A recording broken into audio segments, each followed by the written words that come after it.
Karl Friedhoff. He's a foreign policy analyst from the Chicago Council on Global Affairs. Just a moment ago, we heard from the DPRK, our reporter there, Raphael Wober, saying that there's a senior diplomat heading to Moscow. He kind of sees that as perhaps a good sign. Do you see anything out there on the landscape, I should say, that gives you a sign of optimism or encouragement, or are we kind of just at the stalemate of this war of words, you think? Frankly, I don't see any reason for optimism right now. It seems that both leaders are unwilling to back down, and frankly, that's been very unhelpful. I think that really overshadows what the Trump administration has achieved. It's very easy to criticize the Trump administration, and frankly, I think they deserve most of that. But when you're looking at sanctions, if you're in favor of sanctions, the Trump administration has actually achieved quite a bit. We have countries around the world that are expelling North Korean diplomats. We have China signing on for tougher sanctions that they'll hopefully implement. But unfortunately, the president cannot keep his mouth shut in so many ways. And that is really impeding relations. And it's led to this unfortunate situation where we're stumbling into a war that no one in the region really wants. I asked an expert here last week if sanctions were going to work, and he said in a word, no. Do you feel like perhaps they will?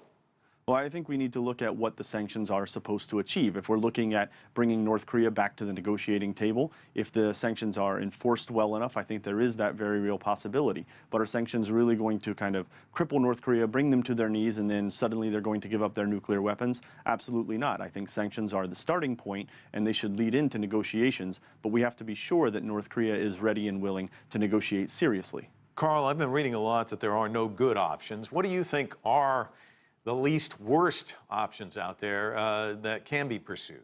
The least worst options are sanctions and then followed on by strong diplomacy. If we're going to talk about military options, we're putting U.S. allies in the way of danger in terms of South Korea and Seoul in particular being in range of heavy artillery all along the DMZ of North Korea.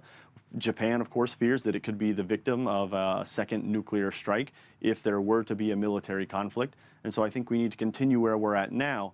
Sanctions followed by off-ramps and establishing those off-ramps clearly through statements, perhaps from the president, although that seems unlikely, and then leading into, again, strong negotiations with everyone back at the negotiating table and focused on a way to limit the damage that could potentially be done. Chart this thing out for me, Carl. I mean, if you were to give advice to Rex Tillerson or the president of the United States, what would it be? Number one, keep the president off of Twitter. That, frankly, is not helpful, and it has not been helpful since he's been saying some of these things. His speech in front of the United Nations was also not helpful. I think we really need to focus on the fact that it is North Korea that is running afoul of international law, and unfortunately, because of the statements made by the United States, the focus is on the United States being the aggressor rather than on North Korea and its violation and its human rights.